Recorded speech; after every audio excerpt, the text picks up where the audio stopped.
Com relação ao atual sócio-torcedor, certamente que o programa Passaporte Tricolor é um programa que tem uma lógica exatamente errada, ele é o contrário do que deve ser. Hoje o torcedor paga uma mensalidade, com essa mensalidade ele tem direito a um cartão, e esse cartão passa na catraca todo jogo que o Fluminense é mandante.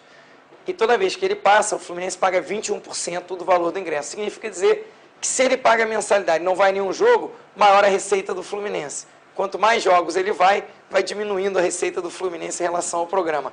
É uma lógica exatamente ao contrário do que nós queremos. Nós queremos que o torcedor, ele compre o ingresso e pague a mensalidade. Compre o ingresso anual, se possível. O nosso projeto é de desenvolver um sócio, não é? Na verdade, o nosso projeto é desenvolver um sócio torcedor que, na verdade, é sócio do clube, que vota, que paga, que tem direito à preferência do ingresso e tem direito a comprar o ingresso anual.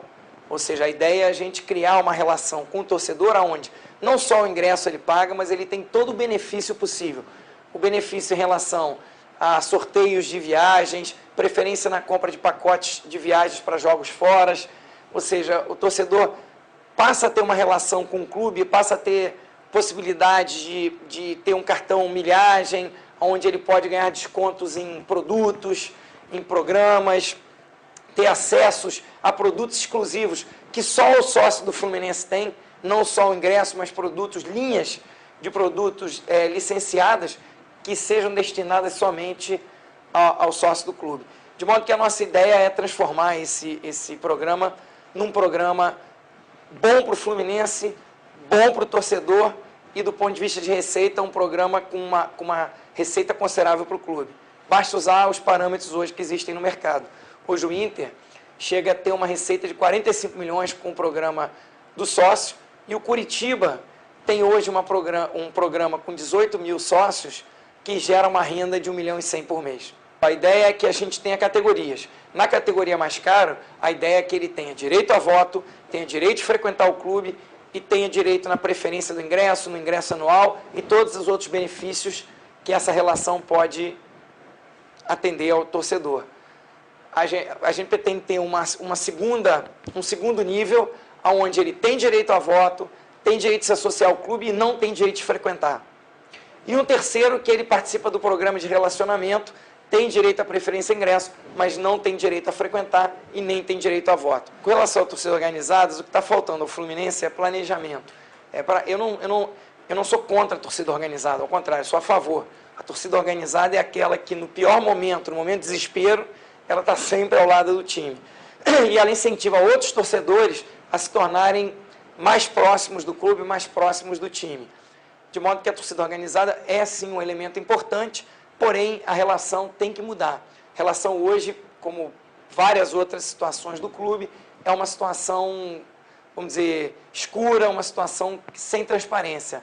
A ideia é tornar ela totalmente transparente, a ideia é ter, vamos dizer assim, uma diretoria atendendo a esse relacionamento com a torcida organizada, para que se possa desenvolver um planejamento, por exemplo, para se criar parcerias, para se destinar um número de ônibus mínimo por jogos do Fluminense fora, no qual a torcida começa a ter metas para serem cumpridas, ou seja, a torcida que encher 3, 4 ônibus por jogo e cumprir o maior número de jogos no ano, ela passa a ter um benefício, ela alcançou a meta no ano, ela passa a ter um benefício maior no relacionamento.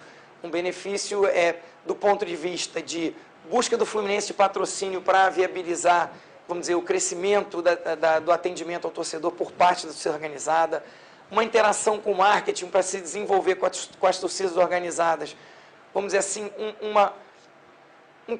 desenvolver na torcida do Fluminense uma imagem própria, quer dizer, criar uma imagem própria da torcida do Fluminense que a diferencie das restantes das torcidas de outros clubes. Criar uma identidade própria. Eu acho que isso é bastante possível desenvolver numa interação do marketing com as torcidas organizadas. Além disso, a torcida organizada ela passa a ter, em vez de direito a ingressos, a nossa ideia é desenvolver um cartão com foto, com cadastramento, onde o torcedor ligado à torcida organizada passa a entrar numa catraca própria do estádio com a sua carteira de identidade, com a sua carteira com foto da torcida. Olha, Xerém é um projeto especial da presidência, estratégico, porque parte do nosso futuro está em Xerém. Está no relacionamento com o torcedor, está em Xerém e está na organização administrativa do Fluminense. Então, esse futuro, ele merece um tratamento especial hoje e ele é absolutamente cabível, porque o Fluminense abandonou Xerém há alguns anos. Quem tem a oportunidade de ir a Xerém hoje percebe que Xerém está abandonado, que o vestiário tem problemas consideráveis, os quartos estão em petição de miséria, os atletas passam por dificuldades grandes no Fluminense hoje e a própria parte fisiológica e psicológica hoje está prejudicada. O Fluminense precisa mudar muito a administração de Xerém. A gente já vem com um projeto próprio, eu já trabalho com 2 profissionais do mercado que nós estamos assim apalavrados para passarem a tocar e comandar Xerém. A ideia em Xerém é nós criarmos a agência tricolor para cuidar, na verdade ela não vai retirar 100% o empresário. Na verdade ela serve para concorrer com o empresário. Quando o atleta é contratado para divisões de base do clube, a agência Fluminense apresenta ao atleta oferece um plano de carreira a ser administrado pela agência Fluminense. A ideia é a gente ter uma participação profissional nessa agência, onde o Fluminense também contrata um profissional de mercado para desenvolver um relacionamento com o mercado internacional secundário. Por exemplo, jogadores que não vão ser aproveitados no futebol profissional do Fluminense, eles possam ser negociados com áreas como a Ásia, a própria Oceania. Hoje na Austrália você tem oportunidades hoje de colocar jogador, o leste europeu, hoje a América do Norte, a própria América Latina. O Fluminense tem condições, com um trabalho bem feito, de trabalhar o inverso que é hoje. Normalmente o Fluminense é que contrata o jogador com cláusula dos direitos econômicos comprometidas ou presas a outros elementos que não o Fluminense. A gente pode inverter isso. O jogador não é aproveitado, o Fluminense recoloca o jogador no mercado e fica com uma participação nos direitos econômicos dele para que possa obter resultados financeiros do investimento que fez durante o período que o jogador teve na sua formação nas divisões de base do Fluminense. Então, a ideia é a gente modificar esse quadro.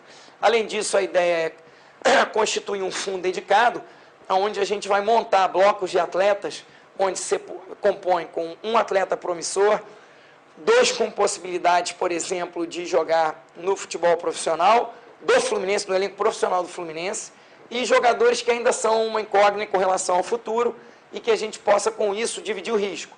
Se alguém quiser negociar, eventualmente, investir em jogadores da divisão de base do Fluminense, a gente vai vender participação nos blocos, 10% a 15% de participação nesses blocos, de modo a pulverizar o risco e dividir com os investidores tanto a receita quanto o risco nos jogadores da divisão de base do Fluminense. Evitando com isso negociações como a gente já viu recentemente, onde, por exemplo, Matheus Carvalho, 35% ou 40%, não sei exatamente, quando ele renovou o contrato, passou a pertencer ao empresário do jogador.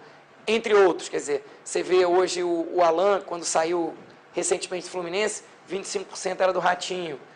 Quer dizer, o Maicon, uma participação era da Trafic, quer dizer, tudo isso a gente pretende dar uma organizada nisso e o Fluminense tem uma